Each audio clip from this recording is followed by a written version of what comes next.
زندگی میں اگر چینج نہ سکے تو یاد رکھیں کہ نمازوں اور روزوں کو اسلام کے نام پر مس یوز کرنا بدترین ظلم ہے، اور نماز اور روزوں یا دین کے کسی نعرے کے ذریعے سے اپنے اوپر ایک اسلام کا لبادہ چڑھانا جو ہے بدترین دھوکے بازی ہے۔ یہ دھوکے بازیاں ہمارے بڑی فراوان ہیں کہ بعض دفعہ ہم اچھی خاصی جگہ ٹوکتے ہیں وداؤٹ سینسر، یہ سوچ کے کہ شاید ایک اچھی راہ نکلے۔ ان میں سے ایک کیا آتی ہے، شادی میں مہر کتنا ہے؟ 14,000۔ تو میں عام طور پر پوچھتا ہوں 14 کیوں ہے؟ وہ پاکستان کے 14,000 کسی کام کے؟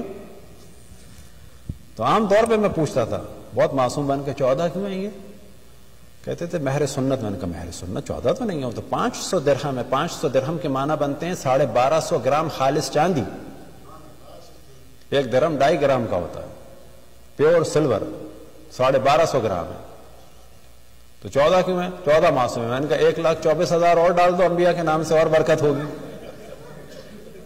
وہ شادی کے جہاں پر اول سے لے کے آخر تک شریعت مسمار ہو رہی ہے، رقص و موسیقی و فسق و فجور و بے پردگی و رجالینت فحاشیت، دین یاد آیا تو کہاں یاد آیا؟ 14,000 500 میں۔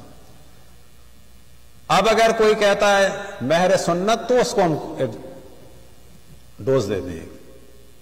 جب ہم نے ڈسکس کیا تو کافی لوگوں نے پھر مہر سنت کے طور پہ، خود ہم نے شادیاں کرائیں 1250 گرام خالص چاندی کا لوگوں نے کیا، تو پھر میں نے کہا مہر سنت ہے تو جہیز سنت کہاں گیا؟ جہیز سنت کیا ہے کہ داماد مولا امیر المومنین کی طرح سے جا کے مال دے گا رسول اللہ صلی اللہ علیہ وسلم کو، ان میں سے وہ خرید کے دے دیں گے۔ تو مہر سنت کیا ہوگا کہ داماد محترم جائیں اپنے سسر کو جو ہے وہ پیسے دیں، سسر محترم اسی پیسے میں سے خرید کے دے دیں گے۔ کہاں گیا جہیز سنت؟ ہر چیز یاد رکھیں مس یوز ہوتی ہے، حتیٰ مستحبات اور واجبات۔ اور یاد رکھیں کہ اسلام ایک پورا سسٹم ہے، اس کو پورا انجام دیں گے تو مشکل حل ہوگی۔ یہاں سے انجام دیا، یہاں سے انجام دیا، یہاں سے انجام نہیں دیا، یہاں سے انجام دیا، یہ کام دھاندلی ہے۔